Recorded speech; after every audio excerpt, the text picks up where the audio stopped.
CRDA అధికారులతో CM Chandrababu సమీక్ష. జాప్యం లేకుండా రాజధాని నిర్మాణ పనులు జరగాలని ఆదేశం.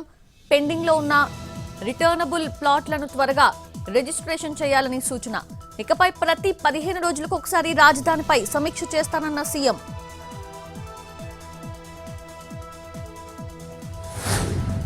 తుఫాన్ పై పవన్ కళ్యాణ్ వీడియో కాన్ఫరెన్స్. కాకినాడ జిల్లా కలెక్టర్ వివిధ శాఖల అధికారులతో రివ్యూ. తుఫాన్ అనంతరం ఉపశమన చర్యలపై దిశానిర్దేశం. పిఠాపురం నియోజకవర్గంలో పరిస్థితిపై ఆరా.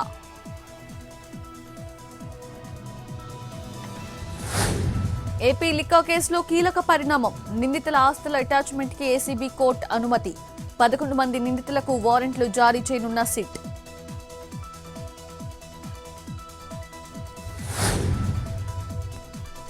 ఎమ్మెల్యే లోకం నాగమాధవిపై మత్స్యకారుల తిరుగుబాటు. జాలర్లకు రేషన్ పంపిణీ చేసేందుకు వెళ్లిన మాధవి సహాయక చర్యల్లో ప్రభుత్వం విఫలమైందని మత్స్యకారులు ఆగ్రహం.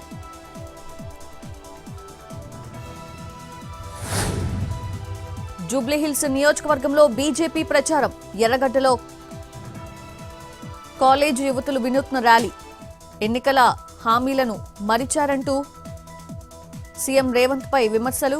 18 ఏళ్లు నిండిన అమ్మాయిలకు స్కూటీలు ఇస్తానని మోసం చేశారని ఫైర్.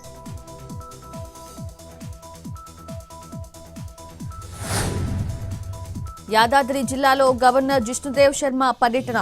అంధుల కోసం బ్రెయిలీలో అనువాదం చేసిన పుస్తకాల ఆవిష్కరణ.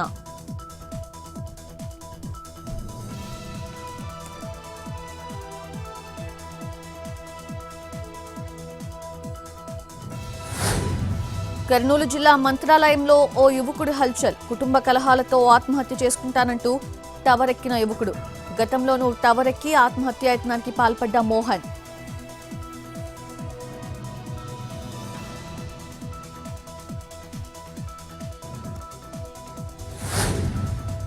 యాదాద్రి జిల్లా దేవలమ్మ నాగారంలో చిరుత సంచారం. అటవీశాఖ అధికారులకు సమాచారం అందించిన స్థానికులు చిరుతేనా హైనానా అన్న కోణంలో పరిశీలిస్తోన్న అధికారులు.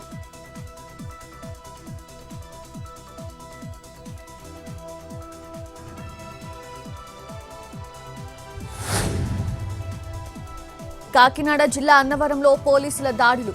ఆటోలో తరలిస్తున్న 72 లీటర్ల నాటుసారా స్వాధీనం. 3 అరెస్ట్. పెద్దమల్లపురం శివారులో 1500 లీటర్ల బెల్లం బోట ధ్వంసం. నాటుసారా సామాగ్రిని స్వాధీనం చేసుకున్న పోలీసులు.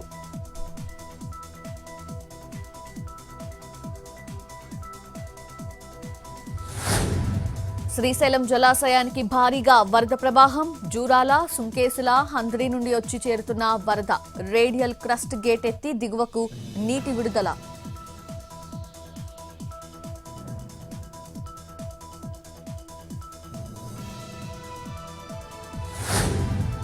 ఏలేరు జలాశయానికి భారీగా వరద నీరు. దిగువకు విడుదల చేస్తున్న అధికారులు. పలుచోట్ల కాలువలకు గండ్లు.